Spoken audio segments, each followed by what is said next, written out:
एक महत्त्वाची बातमी येते अर्थातच कोकणातून गुहागर विजापूर महामार्ग नागरिकांनी अडवलाय। दुतर्फा वाहनांच्या लांबच लांब रांगा लागलेल्या आहेत। रस्त्याचं काम निकृष्ट केल्याचा नागरिकांनी आरोप केलाय।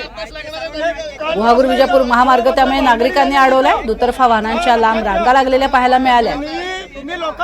रस्त्याचं काम ठेकेदारांना अतिशय निकृष्ट केलंय असा आरोप नागरिकांचा आहे आणि त्यामुळे रस्त्यावरती चालणंही मुश्किल झालंय। शाळकरी मुलं, रुग्ण तसंच वाहन चालकांना गाड्या चालवणं कठीण होतंय। ठेकेदारांना केलेला दिरंगाईपणा आणि प्रशासनाचं अक्षम्य दुर्लक्ष यावर लक्ष वेधून घेण्यासाठी गुहागर विजापूर महामार्ग स्थानिकांनी अडवला।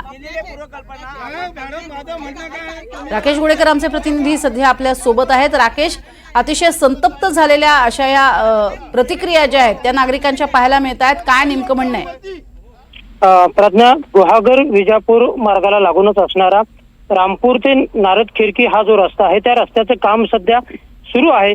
पंतप्रधान ग्राम सडक योजनेतून हे काम सुरू आहे। मात्र हे काम जे आहे ते पावसाळ्याआधी होणं अपेक्षित होतं, मात्र ते काम काही पूर्णत्वास गेलेलं नाही। त्यामुळे या ठिकाणचा जो रस्ता आहे तो पावसाळ्याआधी व्यवस्थित करावा, तिथे व्यवस्थित खडी वगैरे टाकावी आणि तो व्यवस्थित करावा अशी मागणी ग्रामस्थांमधून होत होती।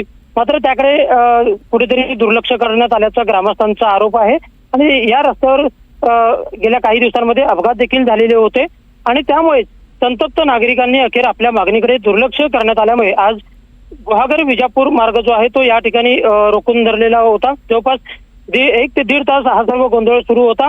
आता मात्र सध्या काहीशी परिस्थिती निवळलेली आहे।